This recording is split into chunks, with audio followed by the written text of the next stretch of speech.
Hi, this is Anthony. Welcome back to my show, where I look at investing in the stock market, among other things.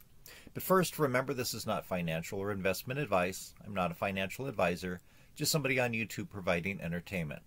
Before we start, could I get you to please click the subscribe button below? It would really help me out in building a following on YouTube. Thanks. So if you've been paying any attention to the stock market these days, you probably agree with me that we're in a bear market. Now that we've entered this phase, what should one do? Bear markets do a few things. All those high-flying stocks that have gained tremendously in price, even though they lose money, get cut down to more reasonable levels. It may make them buys at this time, assuming at some point they start making money, but even then they could go sideways for years.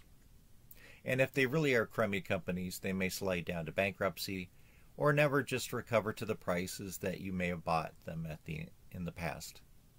For solid companies that are making money, but were high flyers during the recent bubble, the lower prices for these, as well as for market indices such as the S&P 500 or the Dow Jones Industrial Average of 30 stocks, this could be an opportunity to buy. I first started getting really interested in following the stock market on the day the market dropped 22% in 1987. That was a cataclysmic event at the time. Remember, back then, if you were a small investor, you may well have been paying your broker $40 in commissions to buy a stock and then $40 to sell that stock. It's costs like that and the shock of a 22% drop that pushes small investors out of wanting to invest in the stock market for a long time. Of course, today, with the internet, anybody can trade stocks, generally without commissions, from their computer or their phone all day long, or at least during trading hours. Look at the chart which shows 40 years of the Dow Jones.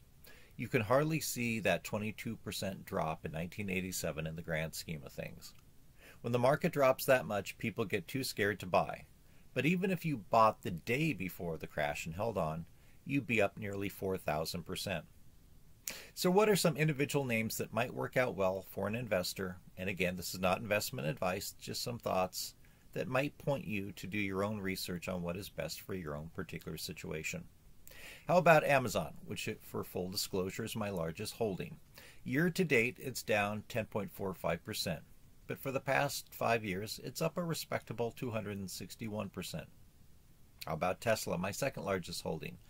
Year to date, down nearly 29%, 5-year track record, up almost 1,766%. NVDA year to date down a little over 21%, past 5 years up a little over 832%.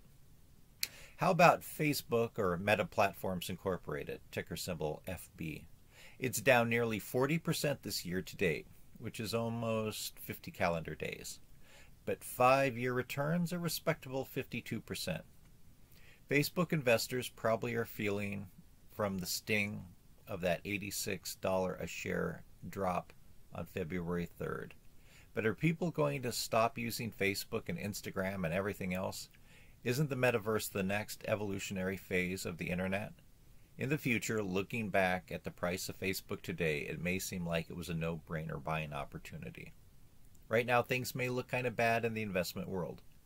Markets could go down even more.